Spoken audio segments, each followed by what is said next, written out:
Let's get right into it. Politics. South Carolina, Republicans, absolutely crazy week. I can't recall the last time you saw such a crazy week with Rick Perry dropping out on Thursday, endorsing Newt's ex-wife coming out with the freakum discussion, you name it. But I want to start off with, though, the exchange that took place at the CNN debate on Thursday in Charleston. I was there when the first question out of the box from John King to Newt Gingrich about his wife's comments to ABC Nightline. Here is Newt's response. I think the destructive, vicious, negative nature of much of the news media makes it harder to govern this country, harder to attract decent people to run for public office. And I am appalled that you would begin a presidential debate on a topic like that.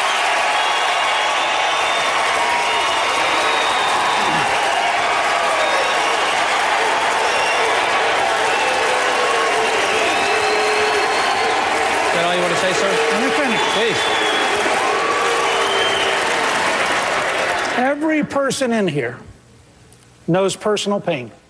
Every person in here has had someone close to them go through painful things. To take an ex-wife and make it 2 days before the primary a significant question in a presidential campaign is as close to despicable as anything I can imagine. All right, a couple of things. First of all, close to despicable, anything I can imagine. How about cheating on your first wife and your second wife? Despicable. Exactly. But secondly, what got me was this audience stands up, gives him that kind of applause. I thought this was the party of family values. I thought this was South Carolina and we're in the Bible Belt. Did they sort of forget that? Roland, that's exactly right. I worked on Capitol Hill when Newt Gingrich was Speaker and they were impeaching Bill Clinton, and everyone knew he was having an affair with his now wife. I'm not saying anything that's not public knowledge. Right. Everyone knew this was going on, and part of the reason he had to step down the way he did so abruptly was because it was a coup, as Rick Santorum alluded to. Bill Paxton and all of them got wiped up. So my point is that there's hypocrisy, and you've seen it with Vitter, you've seen it with, who was the boy down in South Carolina, the governor that had Mark the mistress, Sanford. Mark Governor Sanford. Mark Sanford. You've got, and these were the guys, the Brotherhood or whatever they call themselves, you know what I'm talking about? They had Right. the place on C All Street, the the prayer conservatives, warriors, the prayer guys, they're the ones that cheat on their wives. They're hypocrites. And John King had a legitimate right to ask that question, and I was dismayed that he kind of was like a puppy and let Newt whip on him. But what got me was the crowd, again, somehow, what happened to the Family Values Party? Well, look. First of all, picking on the media get you applause line. Always. In any convention. Doesn't matter. But I think it's incumbent upon John King, and I think a lot of these debate moderators are doing a terrible job in pushing back. You know, first of all, they don't answer the question. Then they want to redefine the question. Look, what's despicable and abhorrent is here he was, married, wife with a chronic disease, and then he cheats with a mistress, marries a mistress, and then get another mistress and marry her. Now, that's what's despicable. And the question is not whether his personal life should be an issue here. He's not running for Sunday school superintendent.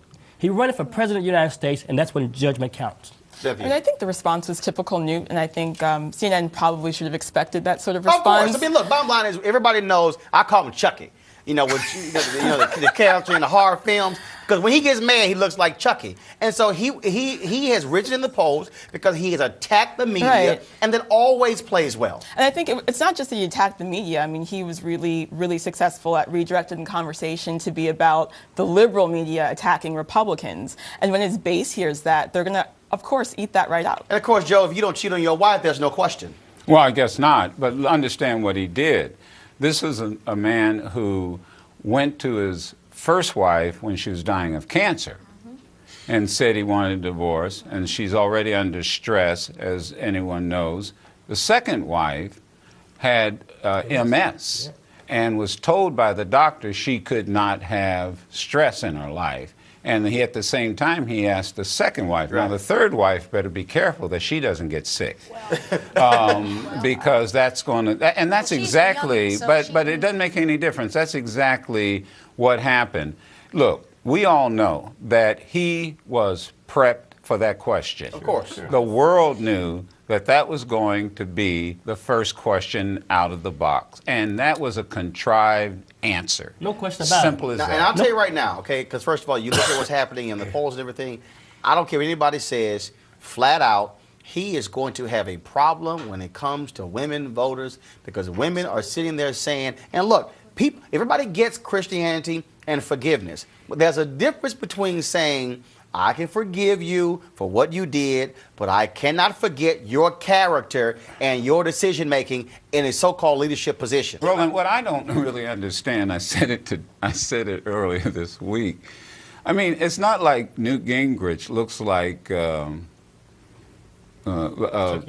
Clooney. George Clooney, and it's not like Herman Cain looks like Denzel. I mean, I guess it's the power that is the aphrodisiac here. But the reality is they're the ones that make it a political issue. Right. You know, they're the ones that make it public policy.